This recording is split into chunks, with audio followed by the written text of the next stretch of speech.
Hello everyone, welcome to study with Gyan Prakash. तो दोस्तों, यहाँ पर सबसे पहले बात कर लेते हैं जो मुख्य सेविका से संबंधित एक मामला लगा हुआ है इलाहाबाद हाई कोर्ट में। तो फिलहाल इस पर जो सुनवाई होनी थी और सुनवाई के बाद इसकी जो नेक्स्ट डेट है, तो जो प्रेजेंट टाइम में स्टेटस है आप देख सकते हैं यहाँ पर कि ये जो पहली हियरिंग हुई थी ये 1 सितंबर 2022 को हुई थी। और आप यहाँ पर देख सकते हैं रिट ए, और यहाँ पर नेक्स्ट हियरिंग डेट अभी बिल्कुल ब्लैंक है, यानी कि मुख्य सेविका के लिए जो अगली सुनवाई की डेट है वो अभी तय नहीं हुई है। तो काफ़ी लंबा इंतज़ार जो है वो एस्पिरेंट को करना पड़ सकता है, क्योंकि आगे चलकर ग्रीष्मकालीन जो अवकाश हैं वो भी शुरू हो जाएंगे। तो ऐसी स्थिति में फ़िलहाल तो यही लग रहा है कि मुख्य सेविका में जो अगली सुनवाई होगी इसमें थोड़ा वक्त लग सकता है। और फ्रेंड्स, इसी बीच लेखपाल मैटर पर भी जो केस स्टेटस है सामने है आपके, आप यहाँ पर देख सकते हैं कि ये जो Anupam Shukla vs the state of Uttar Pradesh वाला मामला है सुप्रीम कोर्ट में, तो इस पर जो सुनवाई अगली सुनवाई होगी वो कब तक होगी, तो आप देख सकते हैं कि ये जो अगली सुनवाई है वो कब हो रही है। स्टेटस या स्टेज क्या है, लिस्ट ऑन डेट 8 जुलाई 2024। अब जो इस पर अगली सुनवाई हो रही है वो कब हो रही है, 8 जुलाई 2024। तो यानी कि लेखपाल का जो फाइनल रिजल्ट है वो अभी जुलाई तक तो आना ही नहीं है, क्योंकि 8 जुलाई को हियरिंग होगी और इसके बाद ही अब अगर फैसला हो जाता है तो ठीक बात है, नहीं तो उसके बाद भी अगर डेट लगती है तो थोड़ा सा मामला ये भी लंबा जा सकता है। तो ये 2 भर्तियां हैं जिसके बारे में जो मामला कोर्ट में चल रहा है। तो आप लोगों ने जानना चाहा था कि इसमें हो क्या रहा है, चल क्या रहा है, तो उसके बारे में जो लेटेस्ट अपडेट है यहाँ पर आपके सामने है। ठीक है फ्रेंड्स, आगे बढ़ते हैं, लेकिन उसके पहले आपको बता दें कि अप्रैल माह का संपूर्ण मासिक करंट अफेयर की जो पीडीएफ है ये जारी कर दी गई है। और ये पत्रिका अपने पूर्व संस्करणों की भांति बिल्कुल संक्षेप में है, संक्षिप्त है, टू दी पॉइंट है, पढ़ने में बहुत ही आसान है। और साथ ही साथ यहाँ पर जो शुरू के यहाँ पर लगभग 100 अभ्यर्थी होंगे, जो 100 एस्पिरेंट होंगे, उनको विशेष छूट पर ये मैगजीन उपलब्ध करवाई जा रही है। तो इस छूट का आप लोग लाभ उठाएं और फटाफट अपनी कॉपी जो है उसको डाउनलोड कर लें। लिंक वीडियो के डिस्क्रिप्शन में है। सिंपली आपको करना क्या है, यहाँ पर आप जाएंगे तो ये इस प्रकार का पोर्टल खुलेगा। यहाँ आप ईमेल आईडी, फ़ोन नंबर अपना डाल के पे पर आप क्लिक करेंगे। आपको यूपीआई, वीज़ा, रुपए, मतलब जिस भी तरीके से आप पेमेंट करना चाहते हैं आप पेमेंट कर सकते हैं। ओके, ठीक है फ्रेंड्स, आगे बढ़ते हैं, चलते हैं अगली खबर पे। तो खबर है कि खून के थक्के जमने के मामले आधा फीसदी से भी कम। जैसा कि आप लोगों ने देखा था कि कोविशील्ड नामक जो कोरोना वैक्सीन लोगों को लगाई गई थी, उसके बाद बहुत बड़ी आबादी इस समय जो है काफ़ी पैनिक हो चुकी है, क्योंकि अखबारों में, न्यूज़पेपर में और मीडिया में हर जगह ये बात चल रही है कि जो एस्ट्राजेनेका कंपनी है उसने यूके के हाई कोर्ट में ये एक्सेप्ट किया है कि rare of the rare cases में, यानी कि बहुत ही दुर्लभ मामलों में इस वैक्सीन के कुछ साइड इफ़ेक्ट हो सकते हैं। तो इसके लिए काफ़ी लोग काफ़ी चिंतित हैं कि उनको भी वैक्सीन लगी है। एग्जैक्टली वैक्सीन तो मुझको भी लगी है और मैंने 3 डोज लिया था। तो देखो, घबराने की कोई बात नहीं है। ये बहुत ही रेयर मामला है, समझ रहे हैं आप, बहुत ही कम लोगों में ऐसे साइड इफेक्ट देखने को मिले हैं, ज़रूरी नहीं है। और वो भी अब काफ़ी समय बीत चुका है, तो अब इसके साइड इफ़ेक्ट होने की संभावना बहुत कम है। आपकी बॉडी उस चीज़ को एब्जॉर्ब कर चुकी है। तो फिलहाल भारत के बारे में बात कर लेते हैं। तो भारत में कोरोना टीका और टीकाकरण की तस्वीर ब्रिटेन से बिल्कुल अलग है। ब्रिटेन के कोर्ट में एस्ट्राजेनेका ने कुछ दुर्लभ मामलों में प्रतिकूल प्रभावों की पुष्टि की है, लेकिन भारत में टीकाकरण के बाद खून के थक्के के केस कुल टीकाकरण की तुलना में आधा फीसदी से भी कम है, यानी कि बहुत कम, आधा फीसदी से भी कम मिले हैं। तो कुल टीकाकरण की तुलना में मतलब आधा फीसदी भी नहीं है। तो प्रतिकूल प्रभावों में 60% से अधिक के लिए टीकाकरण को लेकर जो डर, इन्फेक्शन, फोबिया जैसे तनाव या कुछ अन्य बीमारियां जिम्मेदार रही हैं।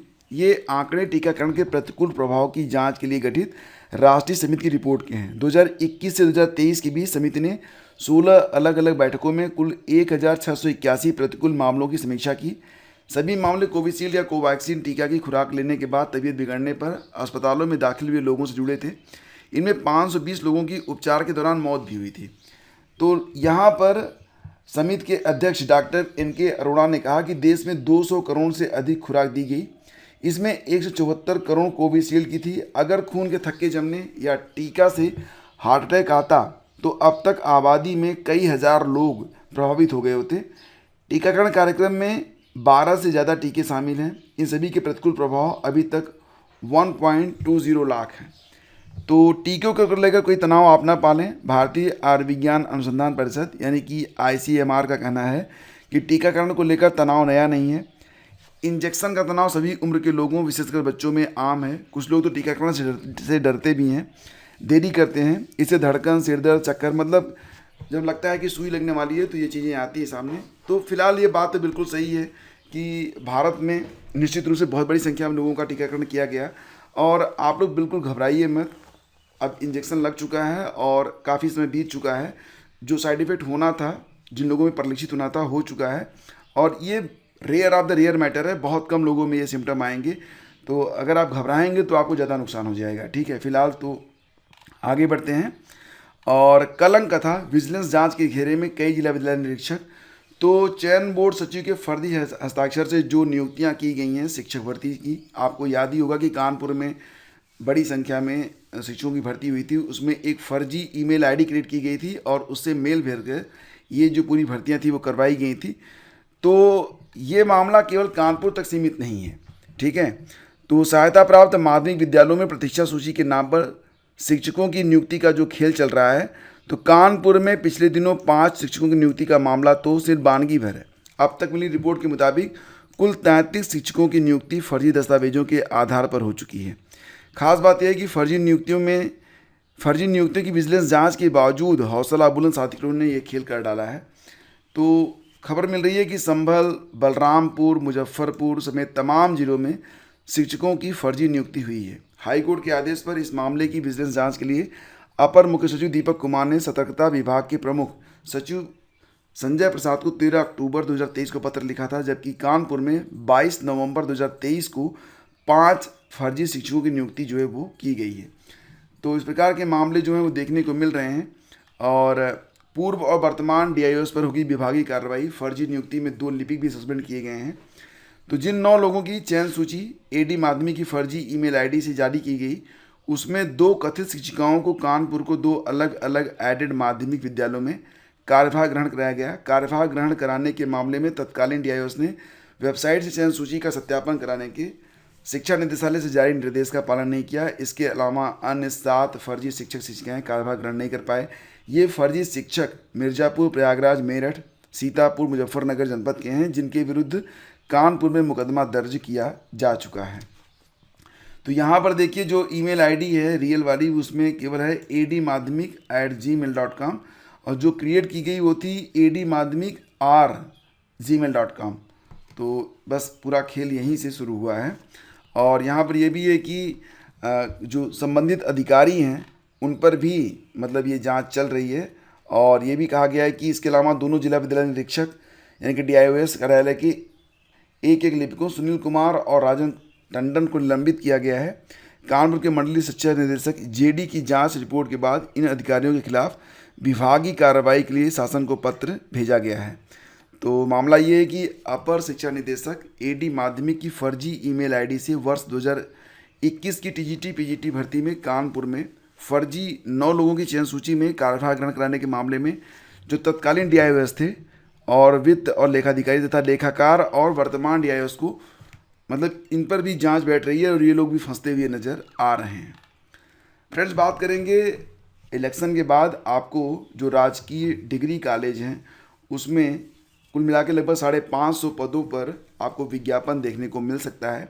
एग्जैक्टली कुल रिक्त पद यहाँ पर 700 हैं, लेकिन जो विज्ञापन होगा वो लगभग 550 पदों पर ही जारी होगा, क्योंकि इनमें लगभग 150 पद ऐसे हैं जिन पर तैनात शिक्षक धारणाधिकार के तहत दूसरे विभागों में चले गए हैं। पद रिक्त होने के बावजूद इन पदों पर भर्ती के लिए 2 वर्षों तक विज्ञापन जारी नहीं हो सकता है। तो मतलब 2 साल में अगर ये लोग लौट आते हैं तो ठीक है, नहीं लौटते हैं तब ये पद रिक्त माने जाएंगे, उसके बाद ये विज्ञापन जारी होगा। गवर्नमेंट डिग्री कॉलेज में अगर आप शिक्षक बनना चाहते हैं फ्रेंड्स, तो इसके लिए आप या तो नियमानुसार PhD हो या फिर आपने नेट की परीक्षा क्वालिफाई की हो। और पहले क्या होता था कि केवल एक स्क्रीनिंग टेस्ट होता था, मतलब इंटरव्यू के बाद प्री की परीक्षा होती थी, उसके बाद इंटरव्यू होता था। इंटरव्यू के अंकों पर ही फाइनल सिलेक्शन करवाया जाता था। लेकिन अब यहाँ पर जो आपका स्क्रीनिंग होगा उसके 75% और इंटरव्यू के 25% अंकों को जोड़कर फाइनल मेरिट बनाई जाएगी। तो ये बदलाव यहाँ पर किया जाएगा। तो राजकीय महाविद्यालयों में कुल 700 पद खाली हैं और कुल मिला के 550 पदों पर विज्ञापन जारी होगा इलेक्शन के बाद। और जो यहाँ पर चयन प्रक्रिया है उसमें बदलाव ये हुआ है कि प्री और इंटरव्यू दोनों के ही अंक जोड़े जाएंगे, इसमें मेंस नहीं होता है। तो फ्रेंड्स, ये थी आज की न्यूज अपडेट और thank you so much for watching the video. आपको बताना चाहेंगे कि आज से बीएड प्रवेश परीक्षा का फॉर्म भरने के लिए देना होगा विलम्ब शुल्क। तो उत्तर प्रदेश संयुक्त बीएड प्रवेश परीक्षा के लिए ऑनलाइन आवेदन करने पर आज से विलम्ब शुल्क भी लगेगा। बुंदेलखंड विश्वविद्यालय की वेबसाइट पर 7 मई तक फॉर्म भरा जा सकेगा। तो अब जो लोग आवेदन करेंगे तो उनको काफ़ी विलम्ब शुल्क ज़्यादा ही है। लगभग अभी तक तो जो फीस थी वो 1400 रुपये थी, लेकिन अब जो मतलब लगेगी लगभग 2000 के आसपास फीस जमा करनी पड़ेगी। हालांकि बहुत कम संख्या में आवेदन आ रहे हैं। एग्जैक्ट डेटा आपको 7 मई के बाद पता चलेगा, क्योंकि 7 मई तक तो फॉर्म भरे ही जाएंगे। तो फ्रेंड्स, ये थी आज की news update. Current affair download करने के लिए लिंक वीडियो के डिस्क्रिप्शन में है। अगर आप लोग चाहते हैं तो अभी जाके डाउनलोड कर सकते हैं। आप सभी का बहुत बहुत धन्यवाद। Please do like and share.